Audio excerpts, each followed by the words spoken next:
Hello and welcome to Season 2, Episode 2.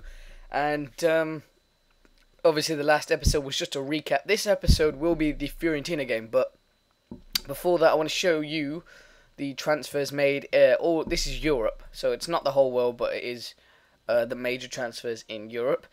Obviously you can see in August our transfer for Asamoah was the most valued. And then Man United bought Thiago Motta and Jeremy Menez for around 21 million each as the average price. 21 million was the average for those two players, which is quite expensive. Rafinha went to Inter for 16 million, which again is really expensive. But then obviously 27 million for Asamoah is ridiculous. But technically I only paid 18 million, and this guy has got a lot of potential. It's like 7.5 million for 50 goals and 5 million for 50 appearances. So I'll be willing to pay that for appearance bonuses. And let's see the Downsky. I remember he used to be quite a good prospect on the old Football Managers. He always used to get bought by a Premier League club. And then Johan Cabay, this guy who's gone to Newcastle recently, has gone from Man City to Fulham. He's a good player.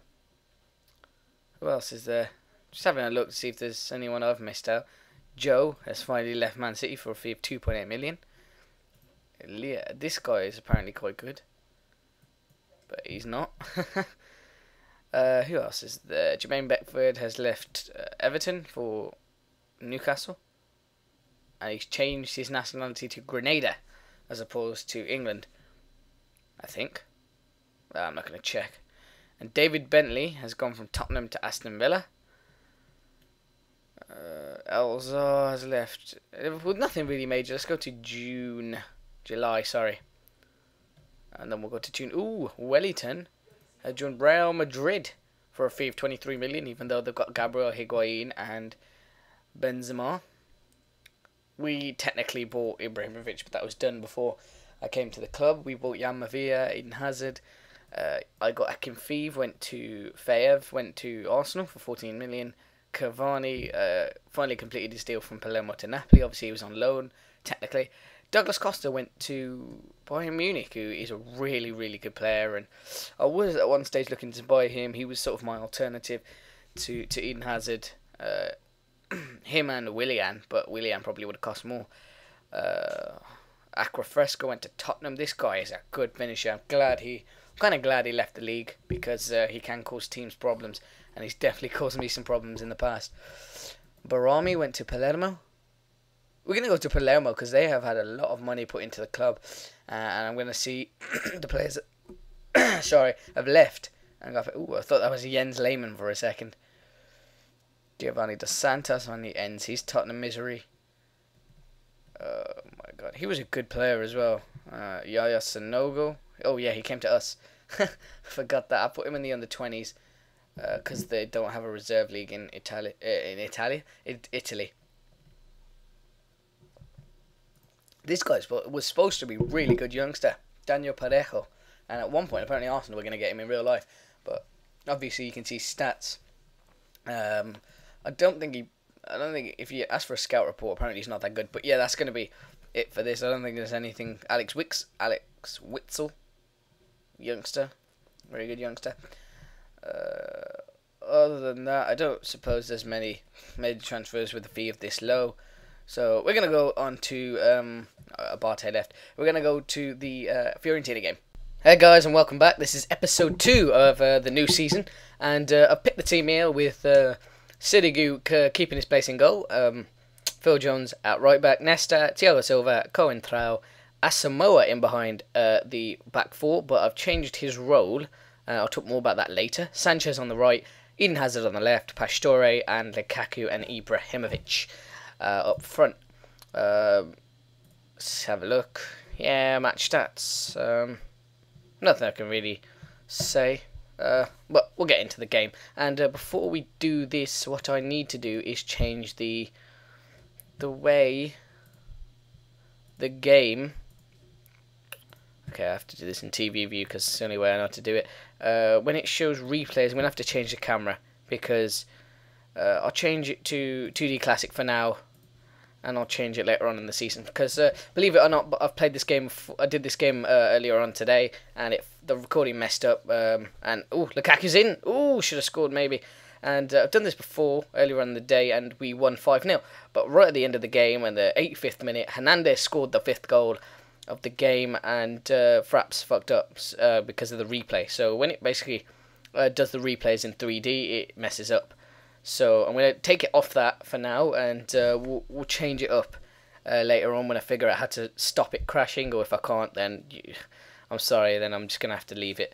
But I want to get these gameplays out quicker, otherwise this is just hindering it, and it's losing me a 5-0 win, which was really impressive because Lukaku got 2, Ibrahimovic and Abel Hernandez. But obviously that's not the case anymore, so we'll get on with what is the case, and it's 0-0, 15 minutes in. We've had a few chances. Lukaku with one-on-one with the keeper, and I was really impressed in the 5-0 1 year ago again, but he did score 2 goals, and it looked like he was getting a bit of form. But Hazard misses there, and he did score on his debut, which was really impressive.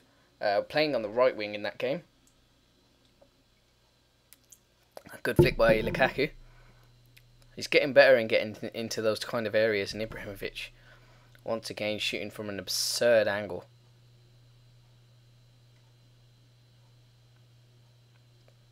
And 61% possession, I'm happy with that. I like the dominance over the game. Very nice. Ooh, yeah. So as Asamoah, new signing, and I've decided to change his role up because he's more of an SEN, and he does like to attack. He's not that holding back, and as you can, well, you haven't seen yet, but if I put him in the defensive midfield position, then it's a green light, but not the the light green one. So it's not natural, but it's accomplished, and centre midfield is his natural position, which immediately tells me that he's more, which not more, but is offensive. I don't think he can't play in the attacking midfield role, so it does tell me he's a bit more defensive in that sense. But good play by Pastore. Yeah, it does tell me he's a bit more defensive in that sense, and yeah, that's why I've decided to play him there, and hopefully he can, want to just hold up the ball and maybe spring a few passes, make a good few runs, because normally with the defensive player, I keep run with ball rarely and run from deep rarely, but I've decided to go with sometimes because I think he can do something. Because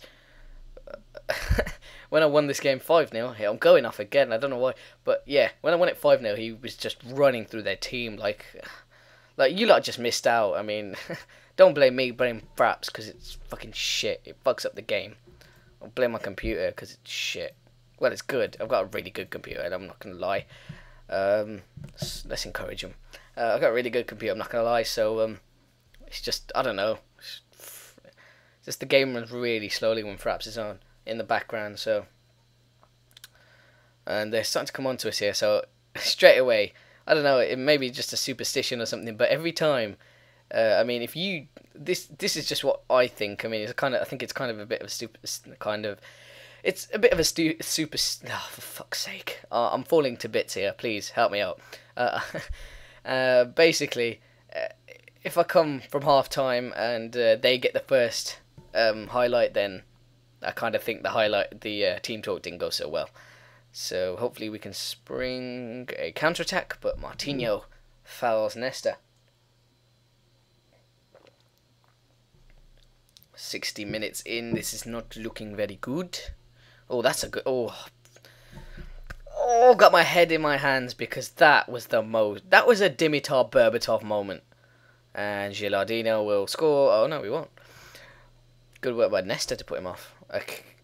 Oh, for God's sake. Can we get one, please? Please, just one. Maybe. Ooh. Create the space. He's going to miss. What did I tell you? Because he does that, Ibrahimovic. He does that. Alright, we're back. And Hazard has gone in behind the front two, which is now Hernandez and Ibrahimovic. Robinho on the left. And no, it wasn't Yamavia. It's now I've decided to put Pirlo in there as a deep line playmaker because we need to win this game.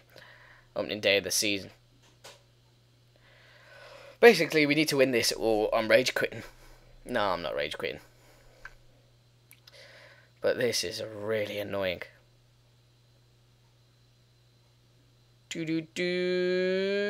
Oh, yes. Hazard, you legend. What a goal! It's his, it's his debut goal in the league. No, it's not his debut goal in the league. He played for Palermo last season. And our substitutes are coming on now. So he came in from the left wing. Brilliant. It cuts inside Adam Laic, the young right winger, who I swear he used to be. He went to Man United, didn't he? And then he just left. Like Zoran Tosic. They both came from Partizan. And they both left. Tosic, I remember playing a couple of games for Man United, but I don't think Laic did. I think he was just sent on loan. But I swear he used to play for Man United. We'll have a look on this, but I think it was a really weird situation with Laic. But anyway, Robinho did well there. And Pocognoli, I don't know how to pronounce that, so if anyone does. I know a few people have helped me with pronunciations in the past. Oh, hello. Well, you do know I know Perlo can score from there. I've seen it. Contra did well there. Who, well, obviously, I think all of you guys might be interested in this, but, oh, fuck. Oh, yes. I love Sirigu. He's just, I don't know. I just didn't expect him to play this well. Oh, Ibrahimovic unlucky. And no doubt Hernandez would have scored from that. But yeah, what was I going to say? Obviously, I think all of you lot would be interested. Go check out the Football Manager podcast. If you haven't already. I mean, if you don't know about the Football Manager podcast, it's on iTunes. They don't really talk much about the game, which sort of, well, I checked it up and I realised I started doing Football Manager podcast. I was really excited, but they didn't talk much about the game. And if you look on the reviews, it also says that Ibrahimovic should have scored there, in my view. Or someone should have. That ball should have hit the net and it should be 2-0. But anyway, yeah, if you haven't already seen that, then check it out. But they don't really talk much about the game. However, there's a new podcast out on the 19th of August, I think the one is. Yeah, that's the one. I've just listened to it, and they do talk about some of the new features in Football Manager 2012. And they also talk about the January and the summer and transfers. And they even drop in a little comment here and there about because some of the people on the podcast are the developers of the game, and I think, and that might not be quite accurate, but they are involved in making the game, and they do drop a comment here and there about FM12 games that they've started, obviously being developers. So yeah, that's something, because I listened to the new one, and they don't do. It's not a daily. Or no, not really. There's rarely any podcasts that are daily, but they don't really do one on a daily basis. For example, like weekly, they don't do one on a weekly basis. It's more, I think it's every 2 weeks now. They said, because yeah. So the Football Manager podcast is every 2 weeks now, and at the end of each one, or in the middle of each one, they do a feature called Feature Roulette, where I think on Twitter, people give a number between 0 and 900. And basically, they pick 10 at random, the people who do it on the podcast, and each number corresponds to a different feature in Football Manager 2012, and they will reveal what feature that is for each number. And obviously, it's going through the league games now. Sampdoria drawing with Roma, very nice. Palermo with Parma, Atalanta with Cesena and Barreto scoring a hat-trick on the game of the season. 6-0 for Bari. And 0-0 for Cagliari versus Udinese. Danny, oh god, Danny. Yeah, Danny's a good player. That could be some good news. And I haven't gone through the fixture list, but I'll go through that next episode, because this episode's dragging on a bit. Okay, this is pissing me off. Okay, I'm just going to end it. Okay, there we go. It's done. And Inter lost. Yay. Let's have a look. With a German lens. Oh, yeah, this is the guy I thought was Jens Lehmann. I remember that on the transfer thing. But he looks crap, and he scored in the 92nd minute. Anyway, that's going to be... Oh, shit. Yeah, I let that slip. Okay, yeah. So you've seen Xabi Alonso. It's not the end of the transfer window, and that might be a little bit of a surprise, but I doubt it very much. So that's going to be the end of this podcast. I'm going to episode. I'm going to wrap it up now, so I'll see you for episode 3.